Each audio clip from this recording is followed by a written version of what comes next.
Alright, so I am going to make a video here on how to install an aftermarket radio without one of the wire harnesses that plugs into the factory connector.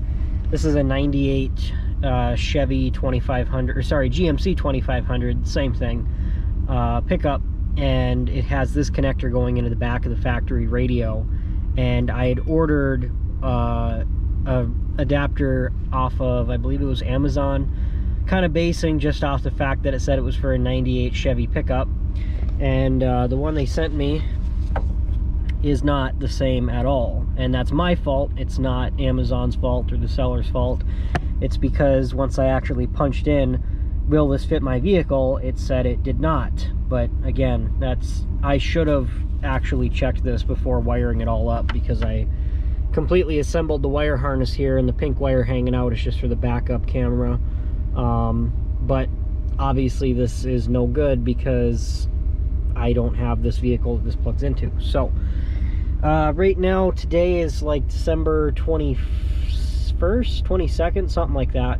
So ordering anything off Amazon, it's basically a month-long wait, and I don't have the patience for that.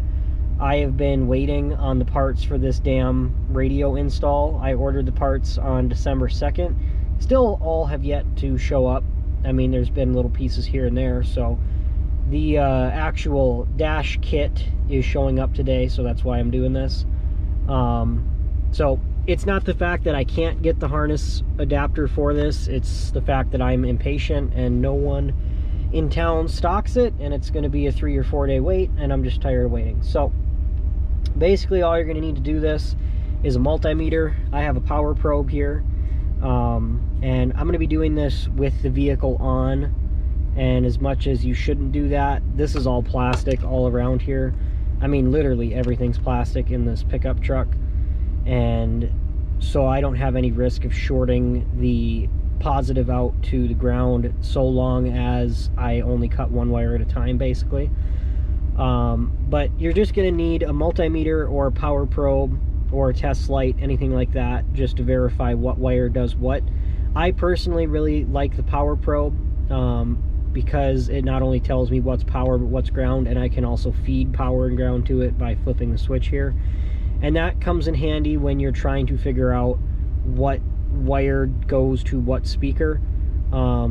Usually Chevy's pretty good about matching up the colors for the speakers. So for example, if I wanted to test what the front left speaker is, I would plug this into one of the probes, and, you know, guaranteeing that it's not the power or ground and it is in fact one of the speaker wires, I would click the positive once it's in there, and you would hear the speaker pop, and you would actually want to take the cover off. You can kind of see down here there's that little mesh cover, and it's not something that's removable without removing the door panel, but I'm not going to mess with it because I think two of the speakers in this truck are blown out, and one is on its way out, and I have to swap the doors anyways to do some rust patching. So those doors have good speakers. So for now, I'm just gonna basically go off a diagram that I found online, and you know, if you can find a diagram, go off that. This is just on modifiedlife.com. I just kind of googled 98 GMC pickup radio wiring diagram, and this is going to tell me what wire does what. And I'm not going to blindly follow this. This is the reason I have the power probe, because I want to verify that the wires are in fact correct. So it says here orange is 12 volt constant, yellow is switched accessory, and black white is ground. So right now the key is turned on, but I'm going to go to the yellow and probe in here, which is going to be on the black side. So this first one should be 12 volt constant, and this is orange. I'll turn the damn beeping off here so it doesn't drive you crazy. And you can see that's 12 volt constant there. And then right below that should be another 12 volt constant, which it is. And then going down, there we have ground. Keep going down. And there we have another ground.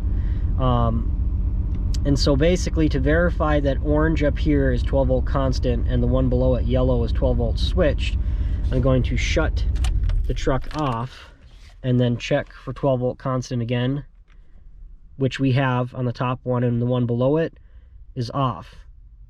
So that means that that is in fact correct. Orange is 12 volt constant, yellow is switch, so when the key's on, that'll get power. And then keep going down. We have ground there, and I believe, yep, ground there. So we have 2 grounds, and one of these grounds is actually the dimmer. So right there, it's reading as ground, okay? Now I'm going to mount you to the steering wheel here and show you what happens when I turn the parking lights on.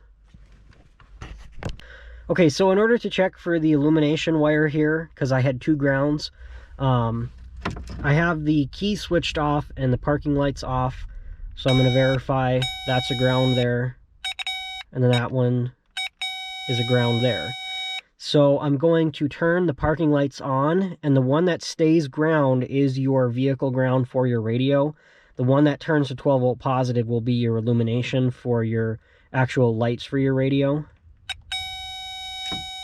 Okay, that didn't change anything, so let's try the other one. And there we go.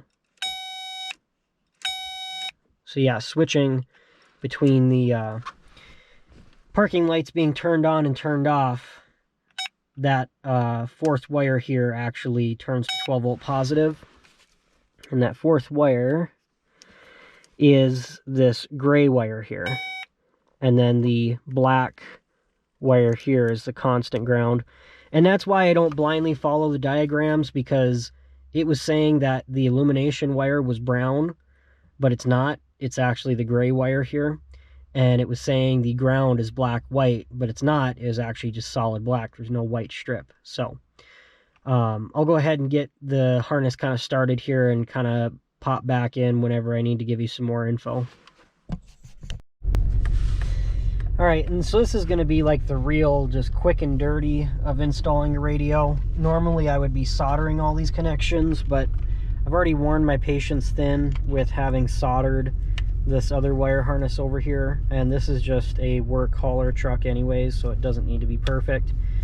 But basically I'm just going to start, like I said, cutting one wire at a time. I already cut the orange wire pretty close to the plug here because I want to give myself enough room to reach players in here, because I am going to be using some crimp connectors, and I'm using these pink crimp connectors. The cover says 12 to 16 wire gauge, and they are heat shrink butt connectors. I'm not going to heat shrink them because, again, they're not outside, and while this is not the ideal and technically the correct way to install anything radio related, it is the way I'm going to do it, just because, like I said, that's the way I've done it in the past at audio shops, and it doesn't need to be perfect. So I'm going to start by crimping as tight as I possibly can on the first one here, and I'm using the, let me see if I can get you in focus here. So if you look at this, how it says non and then INS underneath that, basically there's 2 places to crimp here. Since this is technically an insulated butt connector, you want to put it in the INS portion here, which just obviously stands for insulated. And so when you crimp, this little ear isn't going to puncture the insulated layer here. But if you're using a non-insulated butt connector where it's just metal, then you would use the non-insulated portion here. And the reason you don't want to, obviously for shorting out, you know, you don't want to crimp down with this little ear here, is also because if you crimp down too tight, I have had many times where it's actually ripped the connector clean in half because you crimp down so tight. But anyways, I got it installed on the battery 12 volt constant for the radio side of the harness, and I'm just going to go back here, and like I said, you do this one wire at a time. Don't take your pliers and freaking hack the whole harness off and think you're not going to cause some damage, because you will. And I like to get the 12 volt constant and 12 volt accessory out of the way, just that way it's not going to short out on anything. Slide that in as far as I can get it. Feed this guy over.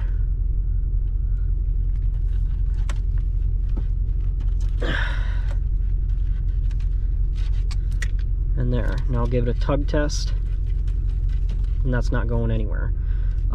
So, you know, if I really want this to be nice, I may run and grab my heat gun. I need to get a smaller, they actually make heat guns for doing just small stuff like this, for shrinking the butt connectors as well as heat shrink. And this is not the best method. Again, I just really want to emphasize that. If you're going to do it correctly, you need to solder it. But this is better than just twisting the wires together and taping them. I know some guys I've talked to in the past have said they have twisted the wires together and then heat shrunk the connection. Still not good enough. It will not pass a tug test. Even if it's extremely like tight heat shrink, unless it is adhesive lined heat shrink, then maybe. But I don't know. If I had to pick between this and twisting the wires together with heat shrink, I'm gonna pick this all the time just because I know this works. But anyways, what I was saying is they do make heat guns with really small tips and a little sleeve that slides behind it just for heating up this little section. Otherwise, you get a heat gun with this big of an opening and you start melting the fucking wiring harness, and then you're doing more damage than you are good. So anyways, like I said, I'm gonna continue on here, clip the next wire off, which will be the 12 volt switched, which is this red one here, which is labeled accessory, and then the next one, which is ground, and then after that I'll do illumination, and then I'll kind of just start going off the wiring diagram and kind of, like I said, jumping power to the wires that are supposed to be the speaker wires, and kind of listening to hear if, you know, if it says this one, the whites are front left, so I'll find where front left is on the wiring diagram on my phone, hook up power to that, verify in fact that the front left does pop when you apply 12 volts to one of the wires. And if you were doing this without a wiring diagram on an old vehicle and you did have the door covers off, the way you know you have the positive for the harness here is when you hook 12 volts positive to the speaker wire positive, the speaker will actually pop outwards, and when you apply 12 volts to the negative, the speaker will pop inwards. It'll still make a very similar sound, so you can't really discern it by ear, and I'll try to get that on footage here. But like I said, if you're doing this, I did this on a 1986 Volkswagen Jetta. No fucking wiring diagrams existed for that thing unless you went and bought a service manual or something like that, which I wasn't going to do just for a radio install. Like I said, I took the door panel off, I figured out which one were the speaker wires, and I hooked up 12 volts positive, and I watched it pop out, and then I marked it, you know, that's the positive, and then I kind of verified the other way. I hooked up 12 volts to the negative for the speaker, and I watched it suck in, and I marked it negative. So, alright, so I have got the very basic beginnings of the wire harness here. I just got your ground, switched, power, and illumination. So before I get too carried away with the rest of the harness, I'm going to quick plug this into the radio and just verify that it in fact does turn on.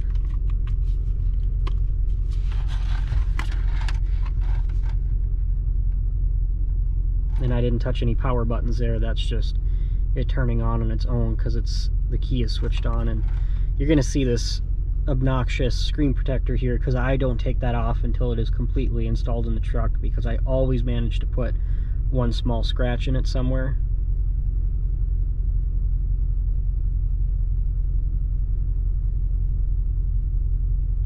Okay, so that's right, you can't swipe right on this one, you have to click on the damn apps. Come on. So there you can see everything's working, and I'm gonna go ahead and shut the truck off just so I can see if it actually shuts off on its own. And it does. And then I'm going to turn the key back on and restart the truck. It turns back on and it stays on. I don't think I mentioned, part of the reason I'm doing this with the truck turned on and everything, and yeah, these damn buttons are kind of sensitive. Part of the reason I'm doing this with the truck turned on is because it's, like I said, it's December something. I don't have a garage big enough to fit this truck in, and it's not even heated, so I'd rather, when the camera's not recording, crank the heat up to high, work on it in here where it's, you know, closer to 80 degrees in here versus about 5 or 6 degrees outside. Alright, so I'm about halfway done here. All I've got left to hook up is the rear speakers. I did plug in the radio just to test and verify that it in fact was playing to all the speakers. And I was right, my front left is blown out because I have the front left and the front right hooked up, and it's balanced and equalized straight to the middle, so it should put 25% to each speaker. But there's no sound coming out of my front left, and there is audio coming out of my front right. However, when I was looking up the wiring diagram, I could have sworn there was a factory amplifier in this thing, and there's these 3 wires that I have no idea what the hell they're here for. They were, I'll show you where they were in the back of the connector, if I can remember where I set that here. Alright, so in the back of the connector, it would have been this green wire here, and then this green with a white stripe, and then this purple wire with a white stripe right up here. And I thought the purple with white wire would have been the amp turn on, and there may be a factory amplifier in this thing, but as soon as I plugged in the radio, you could hear the speaker pop, so it must, I don't know how that functions. With some vehicles, they do have factory amplifiers, and that's a whole nother can of worms you don't want to have to get into. But usually when you install an aftermarket radio, you have to order some sort of integration computer that allows you to maintain your factory amplifier while using an aftermarket radio. And there are options out there to bypass that, but again, I'm not going to get into that. So anyways, with these 3 wires, I'm going to go ahead and remove them here, since I don't want the connector just flopping around making noise, since it's all plastic in there. You can see I stagger cut these so they're not going to short out on each other.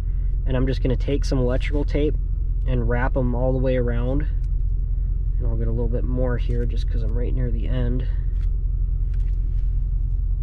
And this is just to prevent, you know, them from shorting out against themselves, shorting out against the metal in the firewall or anything like that. And also just to maintain them and keep them here, since I don't know what they do. If, you know, some feature doesn't function the way it's supposed to in the radio or in the sound system, I would know to kind of start with this point here. So there we go. Those are all nice and tied off, so that's not going to cause any problems. And like I said, I've just got these last 4 wires to hook up here for the speakers. And then with my pink wire for the backup camera, they supplied me with, I don't know how many feet of a connector, but it's basically an RCA connector to go from the camera, which the only reason I'm putting a backup camera on this is since it's a hauler vehicle, it would be nice to actually have a backup camera just for the trailer. That way I can actually see when I'm close to the coupler, and I don't have to get out and get back in 15-20 times. But for now, I'm going to hold off on that, just because I think I'm going to have to order a longer RCA cable. The one they supplied me is definitely not going to be long enough, so I might just order an extension, or I might just order a 20-something foot and tie off the excess inside the back here. But that's something for another day. Like I said, I'm not going to mess with it right now. Alright, I got the harness all buttoned up and everything, and one of the other reasons I hate using crimp connectors is because you end up with this giant ass ball of connectors you can't really do anything with. Like I said, you could slightly small, I don't know, what is that? Slightly small? I can't think of the damn word. Shrink. You could slightly shrink the connection here if you used heat gun on it and the actual heat shrink connector shrunk down. It wouldn't be by much though. And like I said, it kind of is what it is when you go this route. I did wrap it all in electrical tape. And then I also, let me grab a light here so you can see in the back. I also back here went ahead and started to tape up the foam that they use to kind of sound deaden. I am going to wrap a little bit more of the sound deadening tape that I have just kind of around this harness here. It shouldn't make that much noise, but again, it's something I'd rather take care of now. Another thing, this connection right here where the factory antenna plugs into the adapter, which then plugs into the radio, I'm going to wrap that in Tessa tape, which that's actually the name brand of the stuff. It's just this fabric tape, and like I said, basically prevents any metal from rattling on any fabric to then make noise and have one of those rattles in the dash that's going to drive you fucking crazy trying to figure out what it is. But in addition to that, it also, you know, on like a connection like this here where it's just a friction fit type deal, this is never ever ever going to rattle its way loose, because this Tessa tape, it's pretty grippy shit, especially when it's actually attached to itself. And it is also semi cut proof.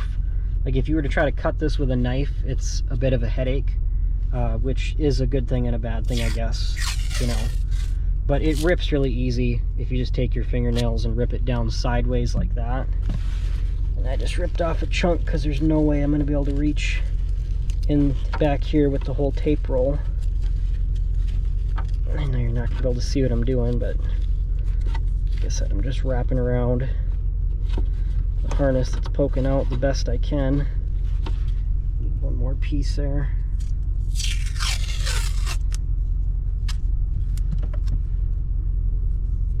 And this isn't a necessary step, it's just something, like I said, that I like to do just because I don't want to get driven crazy trying to figure out where noise is coming from. And this truck has got plenty of those on the inside. I've got some fucking squeaking that's been driving me crazy, and it sounds like metal on plastic, like wearing itself down. And there are metal clips basically that hold this dash section here into the plastic, and that might be what is causing that noise. I haven't driven it around like this without that piece in here, so I'm going to do that before I put it all back together, just to see if that's what it is. But when I put it back together, regardless, I'm going to take some of that fabric tape and wrap around each one of the metal ears, just that way, you know, it again eliminates that possibility. And the reason that this pink wire is not hacked off or taped off or anything like that, because it's not sending anything out. This is an input wire for when you hook up the wiring to your reverse lights. It'll send a signal into this pink wire to the radio. So this is impossible to short out on anything, and the only thing that would happen is if somehow this magically got connected to 12 volts positive, it would just turn the radio to the backup camera screen, and that's it. Wouldn't do anything. Okay, so this speaker system is a lot worse than I thought. I guess it was just because I'd always been sitting in the driver's seat. Now that I'm actually sitting in the middle, I truly realize how fucking awful it is. I'm not talking about the quality of the speakers. I had mentioned I for sure had 2 blown speakers, and I thought one was on its way out. Let me see if I can just click on the music thing here and play something that hopefully isn't copyrighted. Okay, so I'm gonna go to settings, sound settings, right here. It's playing out of front right. If I go to front left, stops. Rear left, stops. Rear right, stops. Front right, and there you go. So I only have 1 speaker in this thing that's actually working, and that's, I've got a whole parts truck, you know, so I can easily swap that over. But like I was mentioning, since I'm doing that due to rust repair, I don't want to have to put rust-free doors that are not color matched on a truck and drive that truck around in winter with rusty rocker panels to then rust out those doors. So I'm probably going to have to take some cavity wax and put them down in the doors and really just like oil the shit out of the doors, and then put the doors with the good speakers on here, so that way come spring, summer, when I actually go to paint the thing, I can just clean up that wool wax and cavity wax and oil and clean all that off, and then paint it and, you know, do all the rust repair then. But I don't know. Obviously the easiest option would be to swap the speakers over, but it's kind of that thing of, with all the effort that you put into taking the door panels off on a truck like this, you're putting in the same amount of effort to take the door off, if not less. With the door, you unplug a connector, you take 2 bolts off, and you collapse the spring and you pull it off. With the door panel, you have to take the window buttons, the whatever the hell you call that, the window control switches off. You have to take the door handle off. You have to take a bunch of fucking screws off, which are always rotted, and then guys have thrown sheet metal screws into the door because plastic breaks. You got to take all that crap off, then you got to peel the plastic back, and then you have to actually get down to the speaker, take the speaker out, verify that it's in fact the speaker, not the wiring, and then just undo all that shit and go backwards and put it all back together. Or you pick up a door, you put it on. So I think I probably will, just for the sake of not having to mess with lifting a heavy ass door and collapsing the spring and all that. I'm probably just going to swap speakers over for now and get, at the very least, my front left speaker working. I don't care about the rears. No one ever rides back there anyways, and I'm not, this truck is not an audiophile build. It's literally just doing this because there's not shit to listen to for radio in up northern Minnesota. And yeah, so it's just more so to kind of listen to Spotify while I'm hauling on long road trips, as well as like having Google Maps here, which I still have to connect my phone and link up and use hotspot and whatever. But the thing is set up basically like an Android tablet, to where if you need, or if you wanted any sort of app that's on the Android or the iOS store, I should rather say not the iOS store, but anything that is on the Play Store, then you can use it like this, because it is an Android operating system. And you can also use screen mirroring with the phone link thing and set backgrounds and modify the hell out of these things. But yeah, the only reason I ended up, like I said, getting one for this truck is just because like I said, there's not shit to listen to, and also it came to be a headache. Anytime I would try to use GPS, I'd have to try to put my phone in this cup holder, and I'll get you a better image so you can see here. Try to put my phone right in this cup holder, and I'd kind of be balancing it like this. Well, then it'd be blowing heat on it, and my phone would overheat, and there's a little slot right here.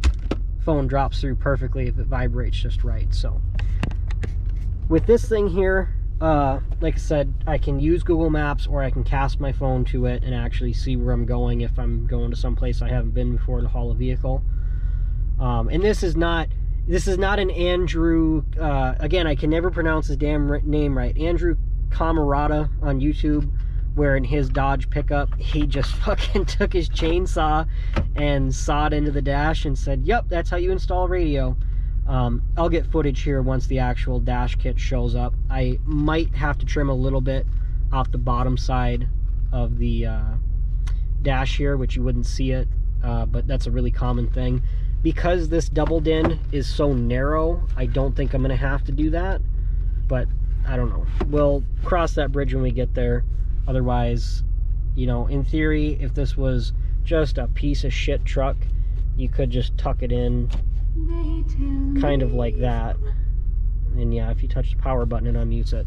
You'd kind of tuck it in like that and it'd be good enough. But since I plan to sell this truck in a few months, I'd rather get it nice. And that was one of the other reasons I wanted to get the adapter, in case someone wanted to switch back to the factory radio. I don't know why the hell you ever would, but the factory radio here, I mean, it plays CD and radio, and that's it. And yeah, I just hate these GM factory radios. I mean, I'm not expecting them to have cassette players or anything like that. It's just, I don't know, something about them. I can't stand them. I think they're terrible. Anyways, that's why I wanted to have the factory connector to actually just plug into the, like I said, plug into the vehicle side connector here, and this would not have been cut in any way. And then you would have just had to splice, you know, purple black to purple black, purple to purple, white to white, and so on. And then if someone wanted to swap back, all they'd have to do is take this out, grab their factory radio, unplug the aftermarket harness, and then plug this back into the factory radio, and you're off to the races. But because I think I'm not the only person when I say that the GM radios of this era were some of the ugliest, worst, unresponsive, terrible radios to ever exist, I don't think anyone's going to complain and say, oh wow, I don't want an aftermarket radio because it's just trashy, and you know, Anyways, so like I said, I'll get some footage here once I actually get the dash kit and get it all installed, and kind of, like I said, give you a rundown of what I actually think of this head unit as well, in case you guys are interested in buying it. This just fucking cracks me up. This is such a cute, stupid little add-on. Normally whenever you turn on your parking lights, the little lights over here will light up, and sometimes the screen will get dimmer. But the fucking little car turns its headlights on. That's such a stupid little thing, but I absolutely love it. Let me see if I can get you a little bit better footage here. So there you can see the car, the parking lights are turned off. I'll turn them on. Be even cuter if the taillights actually lit up on that thing, but still, it's a nice little touch. I just love cheesy little shit like that. Alright, so it's been probably, oh, I don't know, this damn dog will get out of the way, Jesus. It's been a couple weeks, I think, since I've actually been working on this thing. And God, he's just so excited because he found his little kneecap that he's been missing. Dumbass has to drop it under the seat every single time he gets it. Anyways, I got it all completely installed here. Let me go ahead and turn the truck on so you can actually, I gotta start it up since it's been a week or so since I've driven this. So try to get it so you can see it without the glare there. I've used it, you know, I've probably driven the truck 3-4 times and used this thing. Again, since it's been a couple weeks, I can't really remember where I left off. The last video that I actually recorded was me talking about the headlights coming on. I changed the background on the thing here, and unfortunately I can't get rid of this cityscape back here. That's just part of what it is. As well as the car, it'd be nice if you could modify it a little bit more, but I'm not gonna really bother with it. It shouldn't be aesthetically pleasing anyways. It's more so just to use for GPS and then listen to my own music, since the radio stations up here just freaking suck. A couple of things that I don't like about this head unit in particular. There is kind of an industry standard for the way that the screws are supposed to screw into the radio, into the brackets. So the brackets that I got, that I believe were from Scotia, it might be from somewhere else, it might be from Metra or something, but the actual things that bolt into the radio and then you slide it in and it clips into the factory mounting position, yeah, they weren't at all lined up, so I had to drill those holes out, and did do a lot of modifying with tweaking things, you know, shaving a little bit off here, off plastic, shaving a little bit off, kind of all over the place. This actual faceplate kit here that inserts in is pretty nice, but it looks like the radio, if I can get you sitting here straight, it looks like the radio is actually sitting in here crookeds, and that's because of the way the dash actually curves. This actual mounting thing isn't perfectly straight to where the dash is. You don't notice that unless there is a hard line going across, like on the bottom of the screen here, because of course, oh Jesus Christ, Cooper, quit licking. If I did tweak the radio a little bit this way, then it wouldn't line up with the straightness down here. And this isn't perfectly straight either, because of course it's a 22-year-old truck, so the plastic's really brittle, and this head unit is just a hair too tall.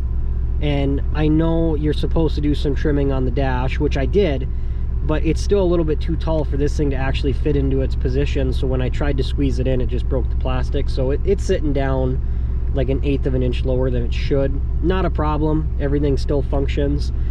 The blower motor, the back of the button here, just barely drags on the bottom. Otherwise you can press these buttons without them hanging up on the plastic. So, you know, having said that, basically there's a couple things I don't like with the head unit. Like I mentioned already, messing around with the background. The other thing, this is a little thing, I'm used to like swiping right to get to my apps, and on this one you can't swipe right, it doesn't do anything. So you actually have to click the apps and then you can go around and swipe around in here. The other thing I don't like, if I can pull up, for example, Spotify here, this kind of notification bar up top, you can't really remove that. So once Spotify actually loads here, I can kind of show you what I'm talking about, where that becomes an issue. So let me see if I can get this so where you can see it. If you look right here where the home button is for Spotify, it is basically tucked underneath the home button for the actual head unit. So if I try to click home on Spotify, I tap search, and then I kind of keep having to work my way up until I eventually do get to the home. But it's very easy to accidentally click the home thing here. So it would be nice if you could actually move that around and get rid of some of the things and kind of almost like tune the radio, if that makes any sense. But yeah, I mean, you know, for the price that you pay for this thing, you can't really go wrong. Again, it's not a super high-end unit, but it's absolutely the best bang for your buck as far as I can tell. I don't really know what else there is to say about the thing. I mean, user's manual, there's a way to go into the settings here, and if you go to car settings, or no, sorry, factory settings, I think the password is 4 zeros or it's 4 8s. Yeah, it's 4 8s. Again, I don't know why you'd even have a password, and this is kind of where, like I was saying, you go through and you can actually tune the thing. Unfortunately, I've looked through all the settings. I don't see anything that it would allow me to really modify it the way I want to modify it. It's more so kind of actual functionality of the thing, you know, like this thing here, the touch test. It's just to let you know, just exactly what it sounds like. It's a touch test. And so a little feature like that, it's kind of almost like a diagnostic kind of thing, almost like a scan tool for a vehicle, where you can actually go in and kind of mess with the things, but you can't really like tune a vehicle with what the hell am I trying to say? You can't tune a vehicle with a scan tool. And I don't know. Yeah, I don't even know what that's for.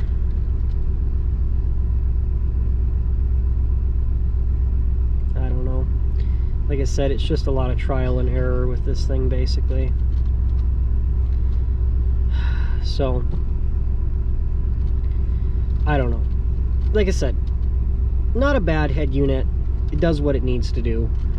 The microphone quality fucking sucks on this thing. I tried calling my girlfriend on FaceTime audio, which is usually about the clearest quality audio call that you can get over like Facebook Messenger audio calling, you know. She said it sounded like I was in a tunnel in a fish tank. It was just absolutely horrendous. Could hardly understand what I was saying.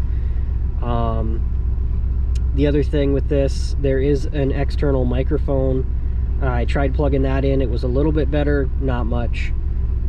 You know, so for the hands-free calling thing, basically the only thing you're going to be able to do so that where people can actually hear you and understand you would be to say, hey, I'm driving right now, can I call you back later? Something like that.